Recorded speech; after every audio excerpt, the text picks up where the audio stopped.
পরকালের হিসাবের সময় মানুষের সব আমল উপস্থিত করা হবে। আল্লাহ বলেন, সেদিন মানুষকে অবহিত করা হবে সে কি আগে পাঠিয়েছেন এবং কি পেছনে রেখে গেছে।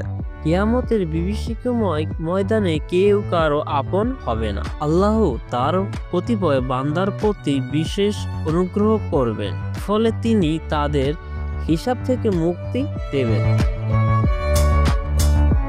তিনি তাদের বলবেন, নিশ্চয়ই আমি দুনিয়ায় তোমার অপরাধ আড়াল করেছিলাম, আজ আমি তোমায় সেই অপরাধ ক্ষমা করে দিলাম। রাসূল সাল্লাল্লাহু আলাইহি ওয়াসাল্লাম বলেন, আমার মহান প্রতিপালক আমাকে প্রতিশ্রুতি দিয়েছেন যে তিনি আমার উম্মতের ৭০,০০০ লোকের বিনা হিসাবে জান্নাতে প্রবেশ করাবেন এবং তাদের কোনো রকম শাস্তিও হবে না।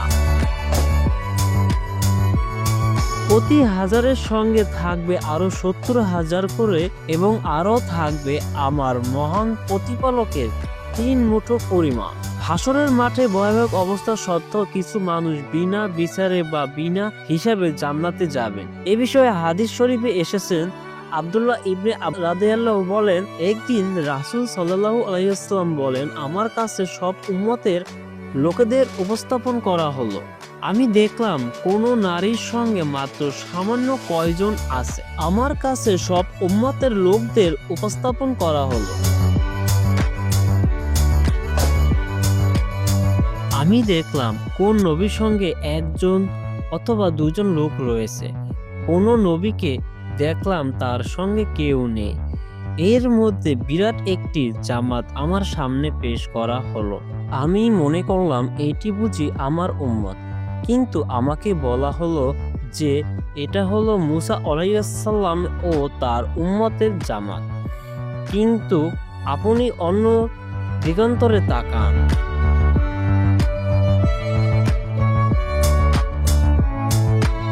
অতঃপর আমি সেই দিকে তাকাতেই আরো একটি বিরাট জামাত দেখতে পেলাম। আমাকে বলা হলো যে এটি আপনার উম্মত, আর তাদের সঙ্গে এমন ৭০,০০০ লোক আছেন যারা বিনা হিসাবে ও বিনা আযাবে সরাসরি জান্নাতে প্রবেশ করবে।